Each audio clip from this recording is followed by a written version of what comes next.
Hello అండి. మీకు మరువం మొక్క కాయలు కానీ పువ్వులు కానీ ఎలా ఉంటాయో తెలుసా అండి? ఇదిగోండి చూడండి, మరువం మొక్క పువ్వులు ఇలాగుంటాయి. ఈ మొక్క చాలా మంచి వాసనతోటి ఉంటుందండి. ఇంట్లో న్యాచురల్ పర్ఫ్యూమ్గా ఉంటుంది. మనం పువ్వులు కట్టుకునేటప్పుడు బాగా వాడతాము. చూడండి ఎంత బాగుంటాయి ఈ పువ్వులు, కాయలు. ఇట్లా ఫస్ట్ టైం వచ్చాయంటే నేను కూడా చూస్తున్నాను. అవి కాయల్లాగా లేదు, కొంచెం చిగురులు కానీ వస్తున్నట్టే ఉన్నాయి, కానీ బాగా ఉన్నాయి. చాలా బాగా అనిపించాయి నాకు. ఇదిగోండి చూడండి.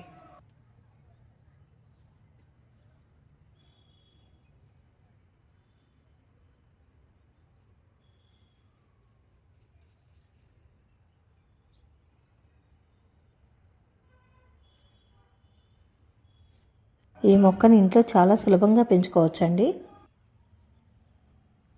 ఈ మొక్కని చిన్న చిన్న గనుపుల దగ్గర కానీ తుంచుకొని నాటుకుంటే చాలా సులభంగా పెరుగుతాయి.